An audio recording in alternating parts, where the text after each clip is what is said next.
As a leader of a team, it's also your responsibility to elevate the rest of the guys. You have to get them emotionally to want to be better. You have to get them to an emotional space where they wake up every morning driven to be the best version of themselves. And in practice, for me, it was a chance to drive them, to challenge them. And this is where you have to know your teammates. Because if it's late, you just had a back-to-back and you had practice the next day and you show up, and guys don't feel like going through the motions, don't feel like practicing. It's important to know each and every one of them individually, personally, because then you know what nerve to touch. And if practice is more intense and harder than a Game 7 will be, then a Game 7 will be easy. But if it's not, then that's when teams start folding and capitulating. I think the best way to prove your value is to work, is to learn, is to absorb, to be a sponge. But you always want to outwork your potential. As hard as you believe you can work harder than that. And that's what I tried to do when I first came in the league. But basketball is such a direct competition sport. That competitive nature, the work ethic, and curiosity.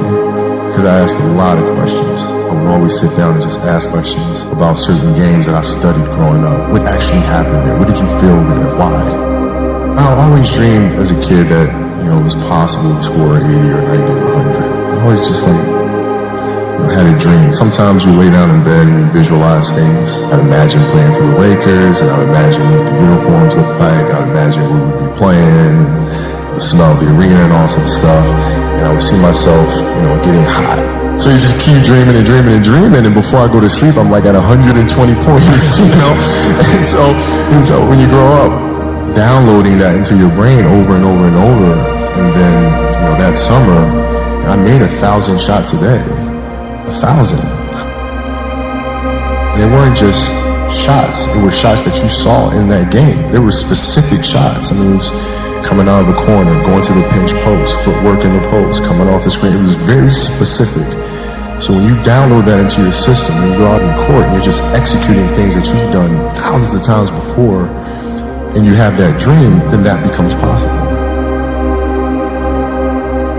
Rudy was one of my favorite films growing up. After watching that film, I come to understand if I could work that hard every day, being blessed with the physical tools that I have, what would my career be?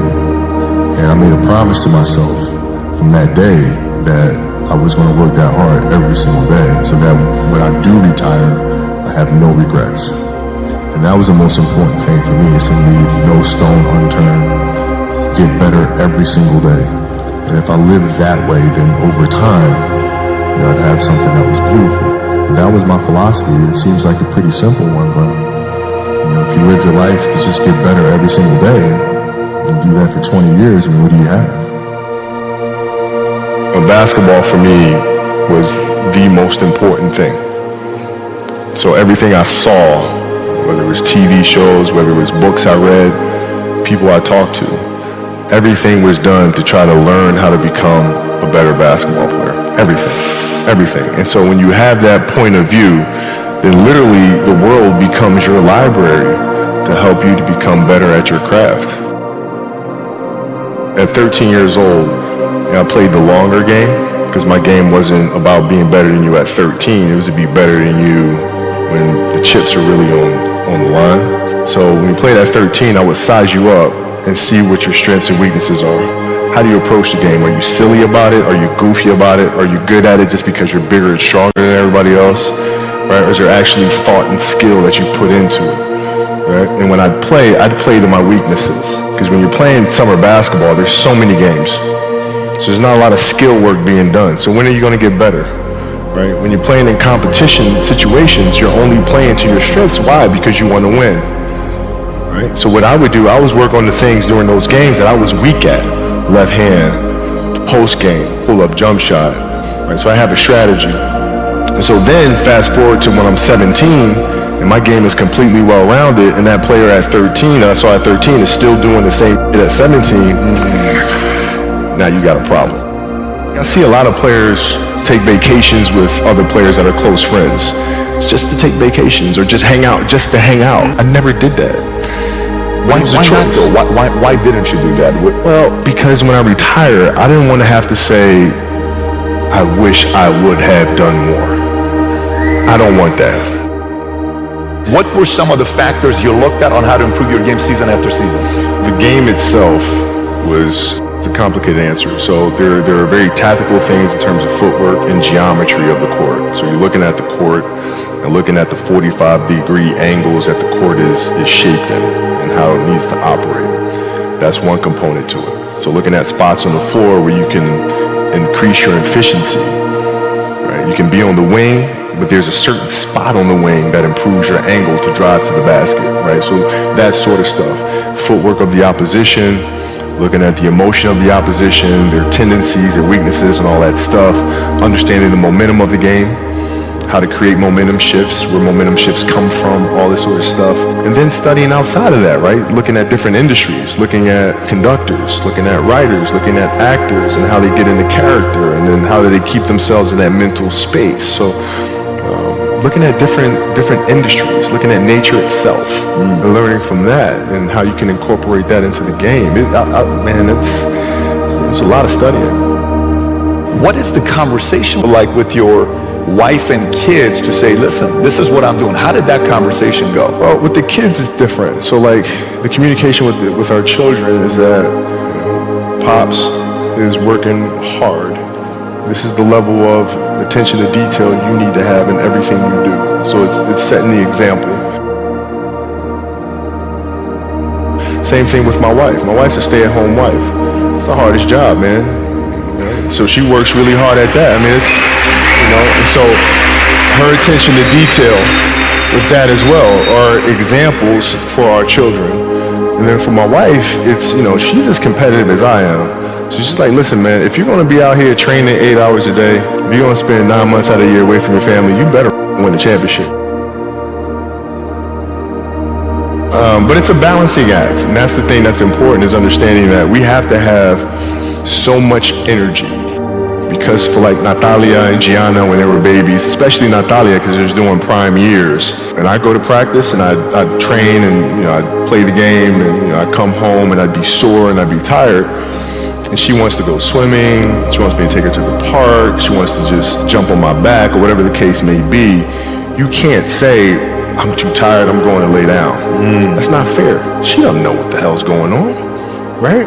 And if this was a game, you'd suck it up and play. I play games with the flu. I play games with 102-degree fever, man. Powerful. You can't do that. That is so powerful. Right? You gotta be on, man. Like sometimes I'd fly back. Like I'd play a game, and to not miss my daughter's birthday, I'd fly back, be there for her birthday, and then fly back with the team, just to make sure I don't miss anything. You gotta lead by example.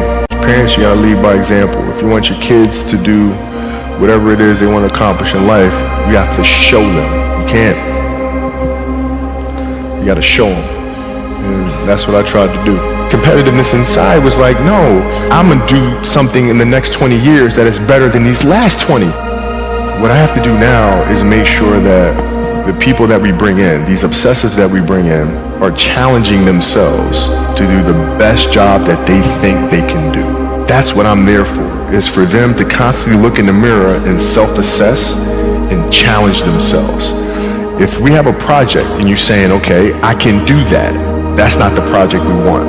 The projects that say, I don't know if I can animate that. I don't know how to write that story. I don't know how to do that. Those are the things we want, because through that curiosity, you'll reach a level that you didn't think was possible. What is your recruiting approach? So if you're sitting down with me, I'm somebody you really want me on the team. What's your approach to recruitment? You want first place, come play with me. You want second place, go somewhere else. The Mamba mentality simply means trying to be the best version of yourself. That's what the mentality means. It means every day you're trying to become better. And it's a constant quest. It's an infinite quest. So starting at the age of 2, when I first started playing the game, and on and on and on, I always asked questions. I always tried to get better every single day. At 2, I could dribble a basketball. I could shoot a basketball on the Nerf hoop at the house. And I would go to practice with my father. I would observe my father. I'd sit and watch games with him. I just constantly looked for things to learn from. I'm very observant. I think the greatest fear you face is yourself, because we all have dreams, and it's very scary sometimes to accept the dream that you have. And it's scarier still to say, okay, I want that.